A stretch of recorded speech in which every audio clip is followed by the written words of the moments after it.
हुजूर ने फरमाया गुलामों पता है सबसे अफजल सदका कौन सा है? एक सहाबी कहने लगे हुजूर यतीम को देना। फरमाया नहीं। सबसे अफजल सदका कौन सा है? या रसूलल्लाह मिस्कीन को देना। फरमाया नहीं। सबसे अफजल सदका हुजूर मुसाफिर को देना। फरमाया नहीं। सबसे अफजल सदका या रसूलल्लाह मुजाहिदीन इस्लाम को देना। फरमाया नहीं। हुजूर फिर बड़ी काबिल गौर हदीस, जागिएगा, जरा आंख खोलिएगा, जरा टेप छोड़िएगा, जरा अजीब अंदाज देखिएगा मेरे माँ भाई हदीस में फिक्रे कैसे बयान फरमाए। रसूल पाक ने फरमाया तेरा रिश्तेदार हो। सबसे अफजल सदका क्या है?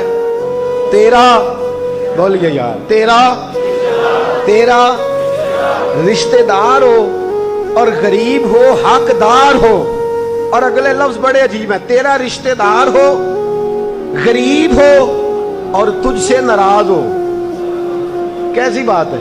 फरमाया तेरा रिश्तेदार हो, गरीब हो और तुझसे नाराज हो। फरमाया किसी भी तरीके उसके घर सदका पहुंचा दे, सबसे अफजल सदका करने का सवाब लिखा जाएगा। महबूब पाक सैयद आलम सल्लल्लाहु ताला अलैहि वसल्लम ने फरमाया ला यदखुलुल जन्नत कातिउन। फरमाया जो रिश्ते तोड़ने वाला है जन्नत में नहीं जाएगा। जो रिश्ते तोड़ने वाला है वो जन्नत में नहीं जाएगा। अल्लज़ीना यनकुदूना अहदल्लाहि मिन बाद मीसाकिही व यक़तऊना मा अमरल्लाहु बिही अन युसल व युफ़सिदूना फ़िल अर्द। फरमाया जो रिश्ते तोड़ेगा वो तो जमीन में फसाद बर्पा कर देगा। वो जमीन में उलाइका हुमुल खासिरून, ये वो लोग हैं दुनिया में भी नुकसान उठाएंगे।